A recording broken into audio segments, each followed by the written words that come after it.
Hello everyone, this is Akash Ukan and welcome to Samarpan techno school biology YouTube channel. આપણે જોઈ રહ્યા chapter number 4 પ્રાણી સૃષ્ટિ. આજે ભણીશું લેક્ચર નંબર 3. જેવી રીતે આપણે લાસ્ટ લેક્ચરમાં કીધું હતું કે આજના લેક્ચરથી આપણે સમુદાય ચાલુ કરવાના છીએ. ઓકે, સરળતમ સમુદાયથી આપણે જટિલતા તરફ આગળ વધીશું. પણ એ બધા સમુદાય પહેલા તમારે બધા જ સમુદાયની અંદર બે શબ્દો આવવાના છે. એક છે પાચન અને બીજો છે વિકાસ. તો આપણે જે રીતે સમમિતિ, પછી દેહકોષ, ગર્ભસ્તર ભણી લીધું, તો આ બંનેને પણ પહેલા ભણી લઈએ. એટલે જ્યારે કંઈ પણ તમારે સવાલ, કોઈ પણ પ્રશ્ન ચાલતો હોય તો એના અંદર તમારે ફક્ત એટલું જ લખવાનું રહે, વિકાસ કેવા પ્રકારનો છે, તો કે પરોક્ષ વિકાસ છે કે સીધો વિકાસ છે, પ્રત્યક્ષ વિકાસ છે. ઓકે, પાચન કેવું છે, અંતઃકોષીય કે બાહ્યકોષીય, આટલું જ લખવાનું રહે. ઓકે, ચલો જોઈએ પાચન. તો પાચનના પણ એ કેટલા પ્રકાર પડશે? બે. કયા કયા? એક છે અંતઃકોષીય પાચન અને બીજું છે એ કેવું હશે? બાહ્ય કોષીય પાચન. બંને એકદમ ઈઝીમાં ઈઝી ટર્મ્સ છે. કઈ રીતે? તો કે અંતઃકોષીય પાચન એટલે કે કોષની અંદર જઈને પાચન થવું, આ કોષની બહાર પાચન થવું. સિમ્પલ તમે સમજી શકો. પરંતુ આપણે પ્રોપર વ્યાખ્યા દ્વારા જો એને ભણવું હોય તો કહી શકાય કે ખોરાકના કણો અથવા તો સજીવ દ્વારા લેવાયેલો કોઈ પણ ખોરાક એ કોષની અંદર દાખલ થઈને પાચનની ક્રિયા થાય છે, તો એને શું કહેવાશે? અંતઃકોષીય પાચન. એટલે કે ક્યાં થશે? ખોરાક કોષની અંદર પ્રવેશી પાચન થાય તો એને શું કહેવાય? અંતઃકોષીય પાચન. અને બાહ્યકોષીય પાચન કોને કહેવાય? તો કે કોષની અંદર ખોરાક નથી જવાનો. કોષ એ ઉત્સેચકો અથવા તો અંતઃસ્રાવ, મોટા ભાગે કોણ હોય? ઉત્સેચકો. પરંતુ એ જટિલ પ્રાણી હોય તો ઘણા ઉત્સેચકોને પ્રેરવા માટે અંતઃસ્રાવની પણ જરૂર પડે, સક્રિય કરવા માટે પણ જરૂર પડે. તો આ ઉત્સેચકો આપણને ખબર છે, આપણે જટિલ સજીવો છીએ, તો આપણા શરીરમાં ખોરાકનું પાચન કરવા માટે જઠરમાં ગ્લોમેરુલરના કોષો, આવા ઘણા બધા જે કોષો છે, ઓકે, ઝાયમેજનના કોષો, એ શું કરશે? ઉત્સેચકોનો સ્ત્રાવ કરે. આ ઉત્સેચકોનો સ્ત્રાવ કરે એ શું કરે? ખોરાકનું પાચન કરશે. તો આ બાહ્યકોષીય પાચન કોને કહેવાય? કોષ દ્વારા સ્ત્રાવતા ઉત્સેચકો ખોરાકનું પાચન ક્યાં કરશે? શરીરમાં. ક્યાં કરે? શરીરની પાચન ગુહામાં કરશે. પાચન ગુહા એટલે કે આપણે કોને કીધું હતું? આંતરમાર્ગ. આપણી જે પાચન નળી છે એટલે કોણ? પાચન ગુહા. એના વચ્ચેનો અવકાશ એટલે કે પાચન ગુહા. તો આ વાત થઈ ગઈ પાચનની અને અંતઃકોષીય અને બાહ્યકોષીય. અંતઃકોષીય કોની અંદર જોવા મળશે? તો કે હમણાં જ આપણે પહેલો જ ભણશું, સછિદ્ર. કોના અંદર અંતઃકોષીય પાચન જોવા મળે? સછિદ્ર. જે કંઈ પણ સજીવો એકદમ પ્રાઇમરી કક્ષાના છે એમાં અંતઃકોષીય પાચન જોવા મળે. ઘણા એવા સજીવો છે કે જેની અંદર અંતઃકોષીય અને બાહ્યકોષીય બંને પ્રકારનું જોવા મળે, અને ઘણા એવા સજીવો છે કે જેની અંદર ફક્ત બાહ્યકોષીય પાચન જોવા મળે છે. ત્યારબાદનો બીજો ટોપિકની વાત કરીએ તો કે વિકાસ.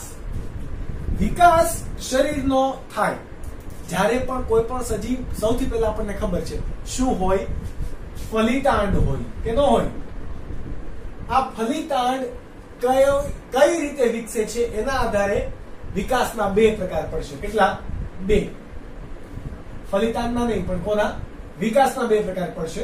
કયા કયા વિકાસ? તો કે પ્રત્યક્ષ અથવા તો એને બીજું કહેવાશે સીધો વિકાસ. જ્યારે બીજાને આપણે નામ આપીશું પરોક્ષ વિકાસ. કેવો? પરોક્ષ વિકાસ.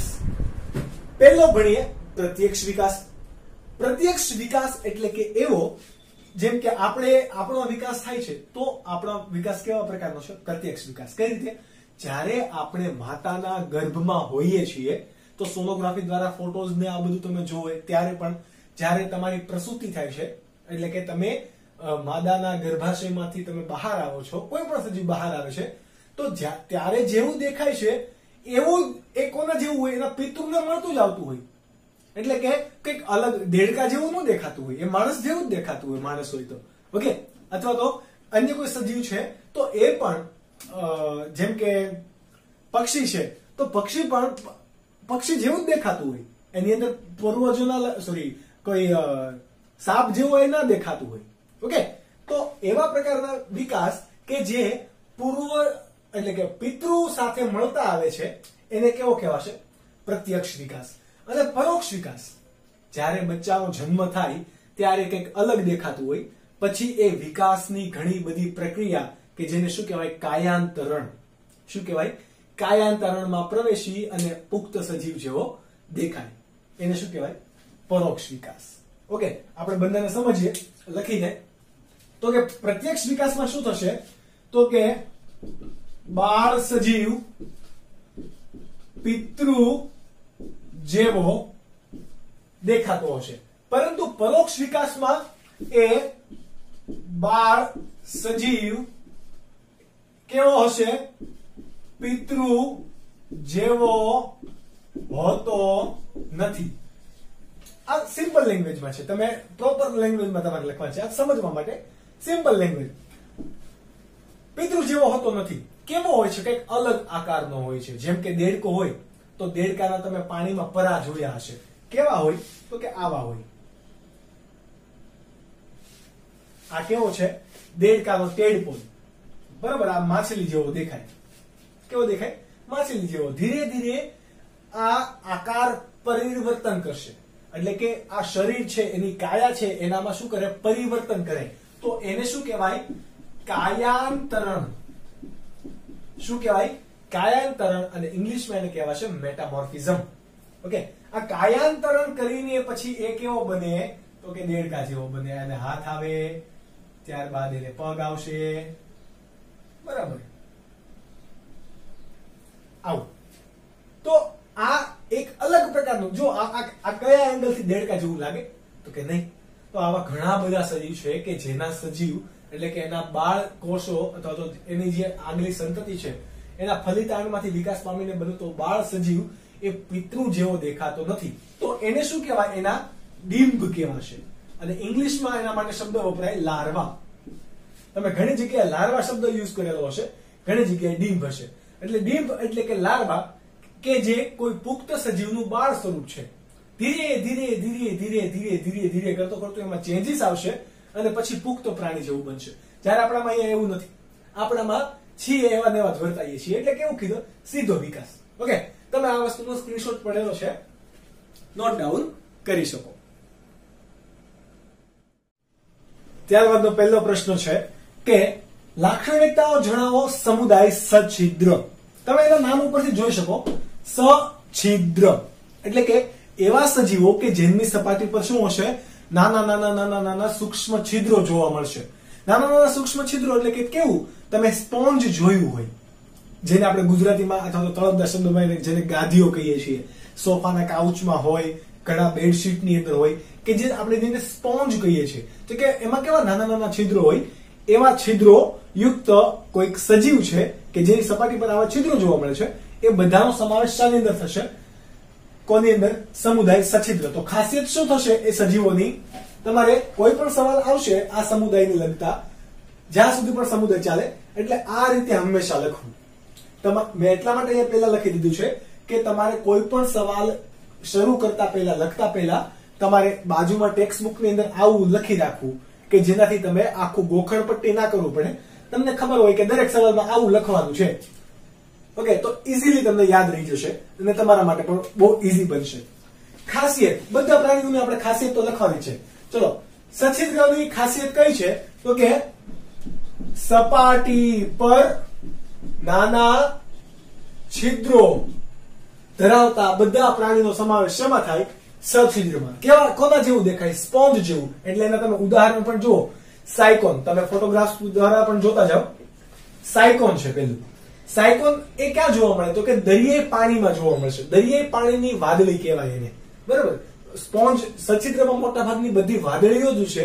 બરાબર, જેને આપણે સ્પોન્જ કહીએ છીએ, એટલે કે વાદળીઓ.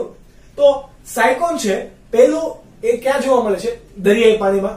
ત્યારબાદ સ્પોન્જિયા છે, તો એ મીઠા પાણીની વાદળી તરીકે ઓળખાય છે. કોના તરીકે? મીઠા પાણીની વાદળી. તમે ડાયાગ્રામ્સમાં જોઈ શકો. ત્યારબાદ છે યુસ્પોન્જિયા. તો યુસ્પોન્જિયા એ સ્નાન વાદળી તરીકે ઓળખાય. તમે ડાયાગ્રામ્સમાં એને પણ જોઈ શકો, જે છે કોણ? યુસ્પોન્જિયા. ત્યારબાદ છે લ્યુકોસોલેનિયા. આ લ્યુકોસોલેનિયા ક્યાં જોવા મળશે? તો કે મેડિટેરિયન દરિયામાં જોવા મળે. કયા દરિયામાં? મેડિટેરિયન દરિયો, એટલે કે એવો કે જ્યાં નદી અને દરિયો મળતો હોય, એવો કોઈ ખાડીવાળો વિસ્તાર કે જેની અંદર કાદવ ને બધો ભાગ વધારે છે, તો એ વિસ્તારમાં કઈ વધારે જોવા મળશે? લ્યુકોસોલેનિયા. અને ત્યારબાદ છે હાઇલોનેમા. હાઇલોનેમા તમે ડાયાગ્રામ જુઓ તો તમને ખબર પડી જશે કે આ કાચના દોરડા હોય એના જેવું લાગે. ઓકે, એ વાદળી કઈ? હાઇલોનેમા. તો આ બધાની રચના તમે જોઈ તો બધાની અંદર નાના શું જોવા મળે તમને? સૂક્ષ્મ છિદ્રો જોવા મળે. તો એના કારણે આ બધા સજીવોને શું કહેવામાં આવે છે? સછિદ્રો કહેવાય. ઓકે, તો આ તમે એના ડાયાગ્રામ જોઈ લીધા એટલે તમને ખબર પડી ગઈ, અચ્છા આપણે કેવા પ્રાણીની એક્ઝેક્ટલી વાત કરી રહ્યા છીએ. તો હવે એની આપણે શું જણાવવાના? આપણે એની ખાસિયત, એના લક્ષણો આપણે વર્ણવીશું. સૌથી પહેલા કોઈ પણ સવાલની શરૂઆત કરશો, પહેલા ખાસિયત, ત્યારબાદ તમારે ઉદાહરણ દર્શાવવું હોય તો તમે ઉદાહરણ દર્શાવી શકો, અથવા તો લાસ્ટમાં ઉદાહરણ દર્શાવો. પણ બીજો તમારે શું દર્શાવવાનું? વસવાટ. ક્યાં જોવા મળે? તો કે આ વસવાટ કેવા હશે? જલજ. ભૂમિ પર જોવા મળતા નથી, એટલા માટે કેવો વસવાટ? જલજ. કે જે કેવો હશે? દરિયાઈ પાણીમાં પણ જોવા મળે અને મીઠા પાણીમાં પણ. એટલે કે બંને. આયોજનનું સ્તર આપણે ભણી ગયા. કયું હોય આયોજનનું સ્તર? આ બહુકોષીય સજીવ છે, પેશી સ્તરીય હશે નહીં, એટલે કે અહીંયા કયું હોય? કોષ સ્તરીય આયોજન. અને કેવા કોષો છે? તો કે બહુકોષીય આયોજન ધરાવે છે. કેવા? બહુકોષીય, શિથિલ ગોઠવણી ધરાવતા, એટલે કે છૂટા છવાયા કોષો. ત્યારબાદ સમમિતિ. તો સમમિતિ પણ આપણે ભણી ગયા કે કેવા પ્રકારની હતી? સછિદ્રીમાં એને કોઈ બાજુએથી ધરીએથી ભાગ કરો, સરખા ભાગમાં વિભાજિત કરી શકાય નહીં. એટલા માટે સમમિતિ કેવી આવશે? અસમમિતીય. મોટા ભાગના સછિદ્રમાં કેવા છે? અસમમિતીય. યસ, ઘણા અપવાદ પણ છે, પરંતુ આપણે એને અત્યારે મેજર કાઉન્ટ કરવાના નથી. એ કોલેજમાં તમારે 5-6 અપવાદ આવશે. ત્યારબાદ અહીંયા વિશિષ્ટ તંત્ર. વિશિષ્ટ તંત્રની વાત કરીએ તો વિશિષ્ટ તંત્ર અહીંયા શું જોવા મળે? શું આની એક અલગતા છે? તો કે અહીંયા નલિકા તંત્ર જોવા મળે. શું જોવા મળે? નલિકામય તંત્ર જોવા મળે. કેવું હોય? તો કે આવું. સોરી, એની સપાટી પર શું જોવા મળશે તમને? નાના નાના નાના નાના છિદ્રો જોવા મળશે.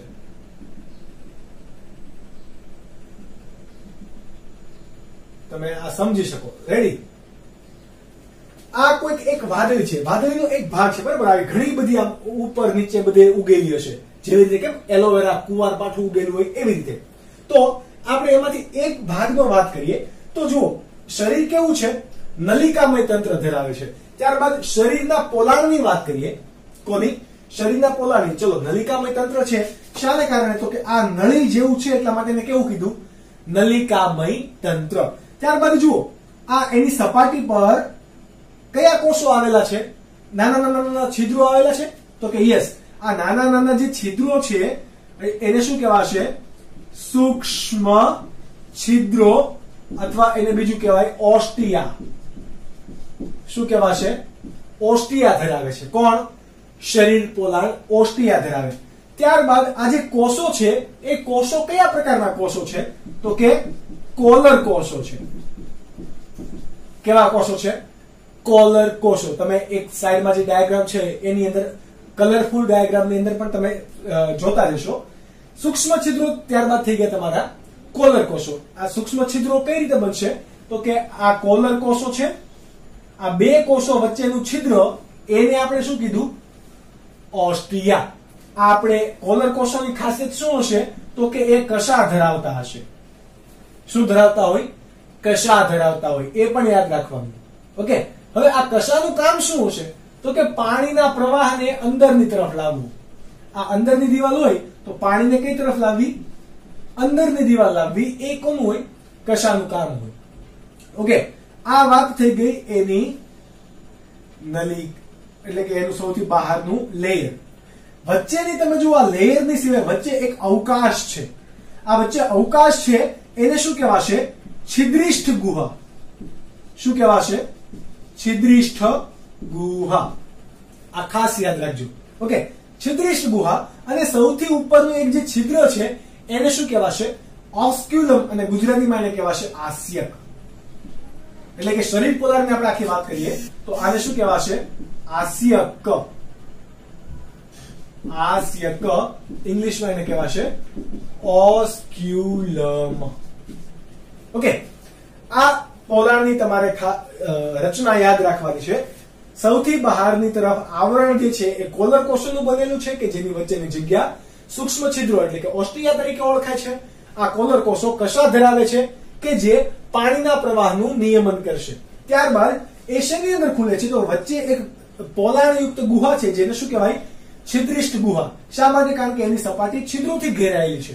અને સૌથી ઉપરની બાજુએ એક શું જોવા મળે છે? આસ્યક, કે જે મોટું છિદ્ર છે, કમ્પેરિંગ સૂક્ષ્મ છિદ્ર કરતા મોટું છિદ્ર છે કે જેને શું કહેવાય? આસ્યક. અને ઇંગ્લિશમાં એને કહેવાશે ઓસ્ક્યુલમ. હવે મેં તમને એવું કીધું કે આ પાચનનું પાણીનો પ્રવાહ અંદર લાવશે. શા માટે? તો કે આ પાણીની અંદર જોવા મળે વાદળી. માનો કે કોઈ ખોરાકના કણ અહીંયા રહેલા છે, કોઈ ખોરાક ફાઇટોપ્લેન્કટન કે ઝૂપ્લેન્કટન, અહીંયા કોઈ ખોરાક રહેલો છે તમારો, તો એ પાણીના પ્રવાહની સાથે આ પાણીનો પ્રવાહ જો અંદર જતો હશે તો શું કરશે? આ રીતે ખોરાક પણ અંદર આવશે. ખોરાક અંદર આવ્યો એટલે કે ક્યાં આવી ગયો? હવે છિદ્રિષ્ઠ ગુહામાં. ક્યાં આવી ગયો? છિદ્રિષ્ઠ ગુહામાં. તો અહીંયા કોઈ પાચક રસનો સ્ત્રાવ થશે? તો કે નહીં. અહીંયા ખોરાક આવીને એની કોષની અંદર જશે. શા માટે? પાચન માટે. તો તમારો અહીંયા પ્રશ્ન થઈ ગયો કે ભાઈ પાચન કેવું કરશે? એ અંતઃકોશીય પાચન કરશે. એટલે કે અંતઃકોશીય પાચન છિદ્રિષ્ઠ ગુહાની અંદર થશે. હવે અપાચિત ખોરાક હશે, વધારાનો ખોરાક, એ ક્યાં જાય? તો કે અહીંયા તો એને કઈ ગુદા દ્વાર તો છે નહીં. આ પાચન માર્ગ પણ નથી, એ તો નલિકામય તંત્ર છે. ઓકે, પાચન માર્ગ આપણે આને કહી શકાશે નહીં, મુખ કે એવું કઈ નથી. પરંતુ આ જે પાચિત થયેલો ખોરાક હશે એ શોષાઈને અપાચિત ખોરાક આવી રીતે બધો બહાર નીકળતો હશે.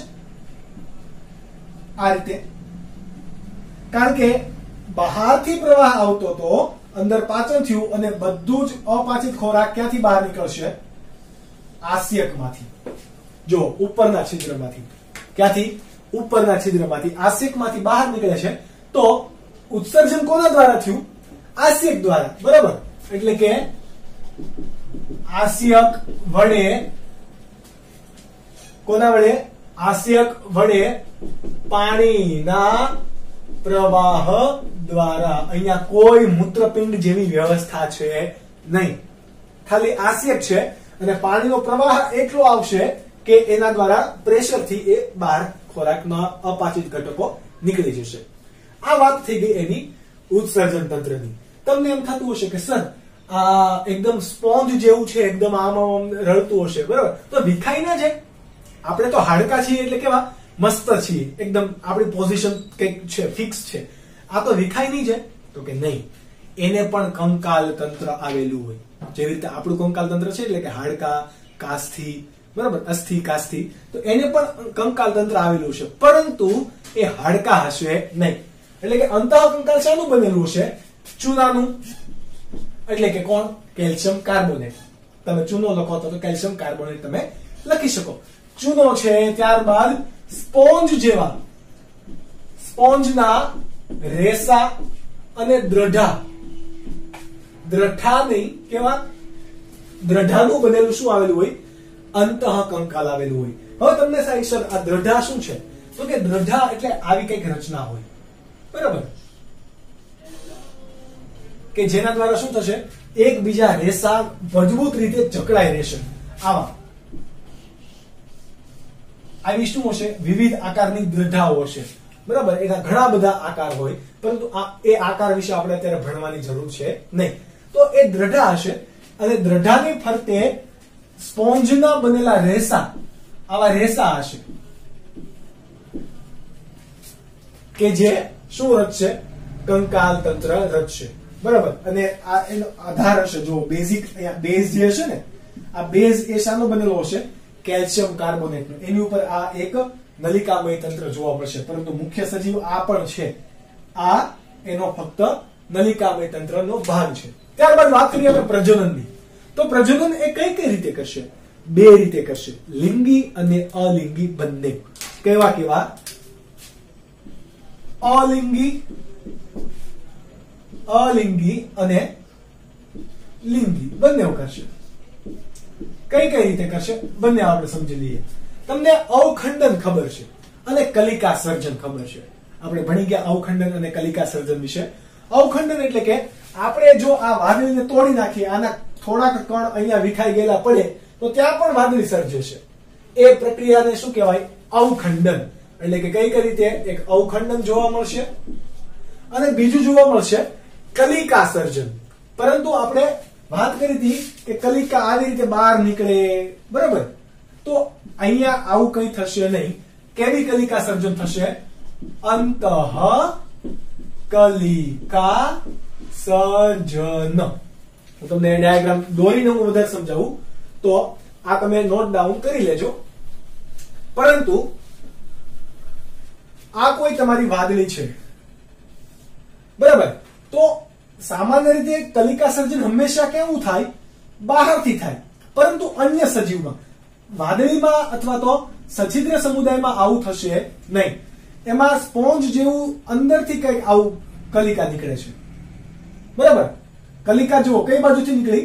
અંદરની બાજુથી. એટલે એને શું કીધું? અંતઃ કલિકા સર્જન. હવે આ કલિકા ધીરે ધીરે મોટી બની જશે સજીવ શરીરની અંદર જ. તો એને શું કહેવાય?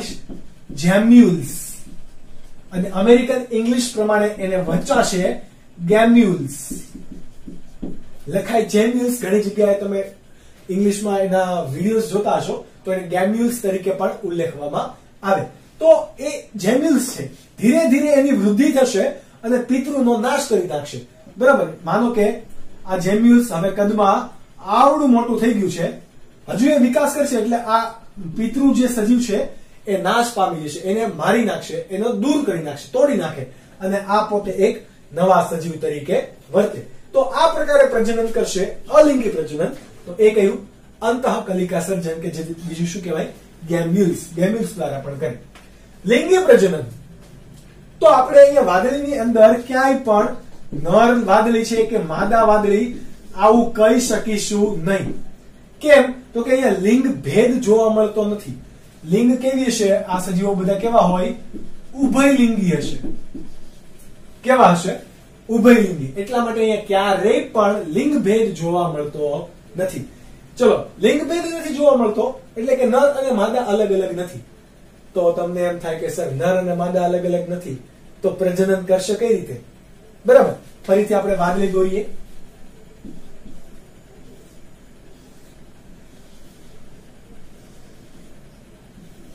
ઓકે, આ કોઈક વાદળી છે, માનો કે યુસ્પોન્જિયા એટલે કે સ્નાન વાદળી છે.